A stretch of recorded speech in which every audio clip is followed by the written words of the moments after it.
দেখো, চোখ রাঙায় কথা বলবা না, তাহলে কিন্তু তার ফল ভালো হবে না। কি করবা, তালাক দিবা? তাও সাথে সম্পত্তি অর্ধেক নিয়ে যাব। সেই সুযোগ তুমি কোনোদিনও পাবা না। সম্পত্তি করছি বাপমার নামে, লোন করাইছি তোর নামে। এমনি কিন্তু আমি মানুষটা অনেক ভালো, আমার মনের মধ্যে প্যাচ ট্যাচ নাই, কাউকে দেখে কিন্তু আমার হিংসা টিংসা হয় না।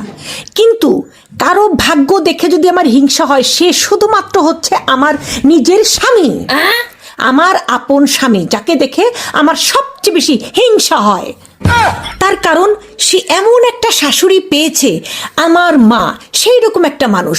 সে মনে করে তার মেয়ের জামাই হচ্ছে পৃথিবীর একটা আসমান থেকে নেমে আসা ফেরেশতা, তার মধ্যে কোনো ভুল নাই, একদম নিখুঁত। আর এই জন্য আমার মা সারাদিন আমাকে ফোন দিয়ে বলে, জামাই সেবা যত্ন করবি, কোনো কিছু চাওয়ার আগেই দিবি, কোনো যেন ভুল না হয়। আমাকে সবসময় একেবারে লাঠির আগায় রেখে দেয়। তারপরে শালাও এমন একটা পাইছে যে কিনা মনে করে তার দুলাভাইয়ের চেয়ে ভালো মানুষ এই পৃথিবীতে নাই। দুলাভাইয়ের আগে পিছে সারাক্ষণ দুলাভাই দুলাভাই দুলাভাই দুলাভাই করতেই থাকে। আবার নিজের শালি থেকে শুরু করে আত্মীয় স্বজন, পাড়া প্রতিবেশী, খালাতো মামাতো চাচাতো যত শালি আছে সবাই তো দুলাভাই। এই জানো তোমাকে আমি কেন বিয়ে করছি? না বললে জানবো কি করে কেন বিয়ে করছিলা? আমার জানার ইচ্ছে ছিল তুমি কত বড় গাধা। এর জন্য বিয়ে করার কি দরকার ছিল? যেদিন তোমারে দেখতে গেছি সেদিনই তো বোঝা উচিত ছিল। তার মানে বড় গাধা আমি ছিলাম? প্রত্যেকটি মানুষের সংগ্রাম আলাদা। এই পৃথিবীতে সবার পথ এক নয়। কেউ এগোয় সম্মান আর সাফল্যের টানে, আবার কেউ হাঁটে নিজের শান্তি খুঁজে পাওয়ার আশায়। কেউ লড়ে সম্পর্ক টিকিয়ে রাখার জন্য, আবার কেউ লড়াই করে সংসারের চুলায় সন্ধ্যার খাবার তুলে দিতে।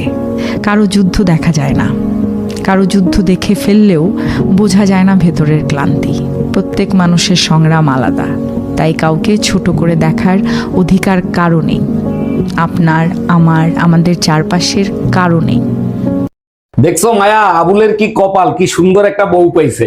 এই আবুল ভাই বিয়ে করছে 3 মাস হলো, এর মধ্যে প্রেগনেন্ট হলো কি করে? বলো কি, তাই নাকি? কিন্তু ভাবিরে দেখে তো বোঝা যায় না যে ভাবি প্রেগনেন্ট। ভাবিরে দেখে কেমনে বুঝবো? আবুল ভাইরে দেখো, পেটটা দেখছো কত বড়।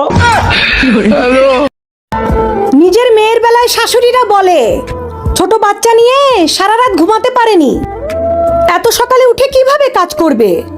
আর ছেলের বউয়ের বেলায় আমরা কি বাচ্চা নিয়ে কাজকর্ম করে খাইনি? আমরা বাচ্চা নিয়ে সংসারের সব কাজকর্ম করেছি। তাহলে আমরা পারলে তুমি কেন পারবে না?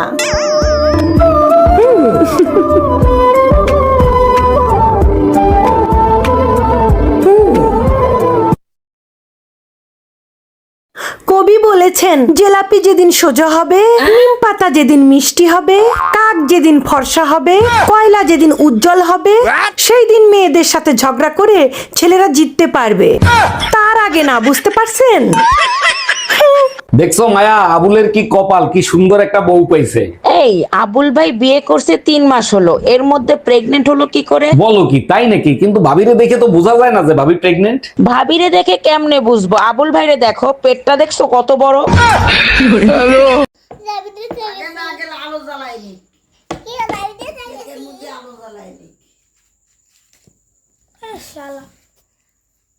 ভালো করে ই ধর,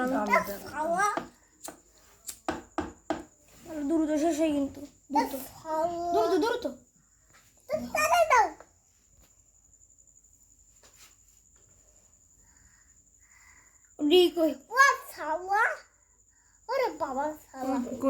খাওয়া যাবে না রে, ফাস্ট ফাস্ট খাবে না। আর বেশি মোমবাতি তো খাওয়া যাবে না। এই মেরাপ শট মেরাপ শট মেরাপ শট মেরাপ শট, আরে ও সরাও আর একজন।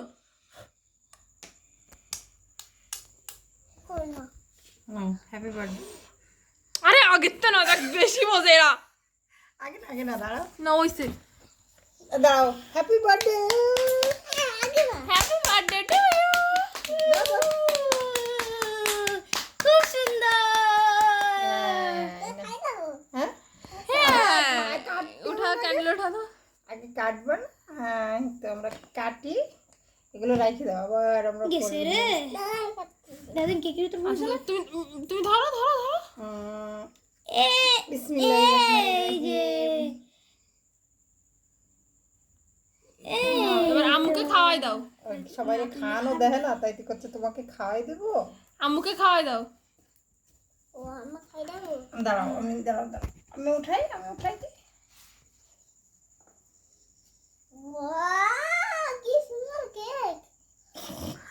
আচ্ছা তুমি খাওয়া কেন? আম্মুকে খাওয়াই দাও, আম্মুকে খাওয়াই দাও।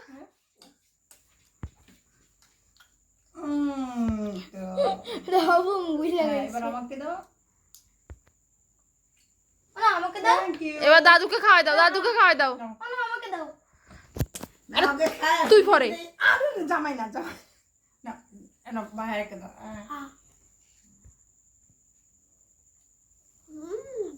দাদুরে খাওয়াই দাও, দাদুরে। এবার ধরো হাত দিয়ে ধরো, হাত দিয়ে ধরে নেবে না, দেখছো? দাও দাদুরে দাও। তাইতে নেবে না। তুই কাটিস না। না ও খাবে, তা ওটা দিচ্ছ না। দে আমার দে। আচ্ছা দাও। ও কি কোন ধরনের ব্যাপার স্যাপার? এই নে, মারামারি করিস না। এই দে দাদুরে কেটে দে।